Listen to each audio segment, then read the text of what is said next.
lot of couples are doing everything right, running households, raising families, checking all the boxes, but still feel something's missing. We want to welcome back relationship expert and host of the UK hit series Celebs Go Dating, Dr. Tara, who joins us to talk about why couples slip into quote-unquote logistics mode and how to reconnect in simple, realistic ways. Glad to have you back. Thank you for having me. I love talking about this topic because so many couples experience this. Yeah, what are some of the first signs that a relationship is high functioning but emotionally disconnected?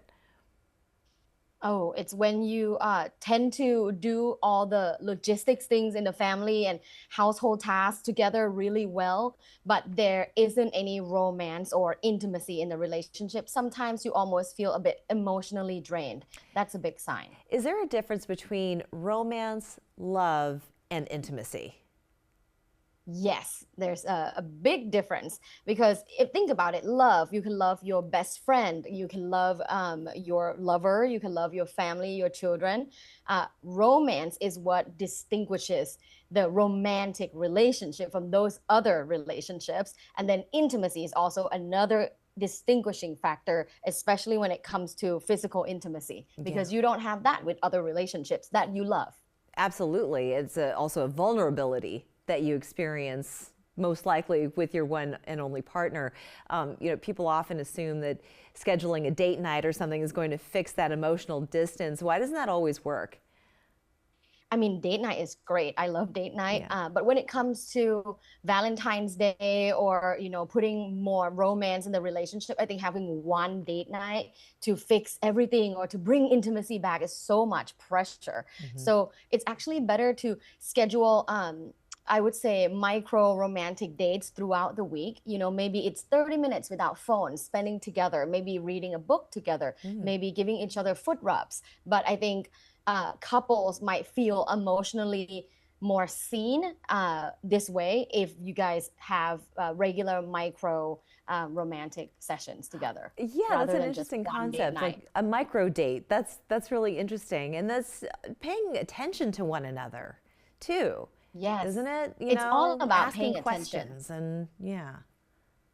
Exactly, because I think a lot of times when you're in logistics mode, even the questions that you ask become about how the household or Right. Yes. logistics or Yes. children, or even physical touch becomes logistical touch, right? It's not flirting, playful touch that you typically have in an affectionate romantic relationship. People tend to forget that. So I think putting that in the forefront, especially, this month of love, would be really great. Most definitely. And for families that do have children in the household as well, and you want to still express yourself physically with your partner, what is the appropriate thing to do? When is it appropriate to do it? Because you also want to set a good example, a healthy example for your children as to what a loving relationship does look like. You're so on point there because research found that actually children that come from affectionate families tend to grow up to have a more healthy relational patterns. So don't be afraid to kiss your partner in front of your children. Maybe that 7-second kiss is the difference between them feeling like, oh, you guys are so loving, or, oh, you guys are so cold. So I think shifting your perspective, that affectionate touch and kisses and hugs and cuddles, like all those things are great for children to actually observe in the household. But when it comes to even more spicy time, I think it's also important to schedule those dates. Yeah, most definitely. And even when your kids are saying, ew, gross, do it anyways.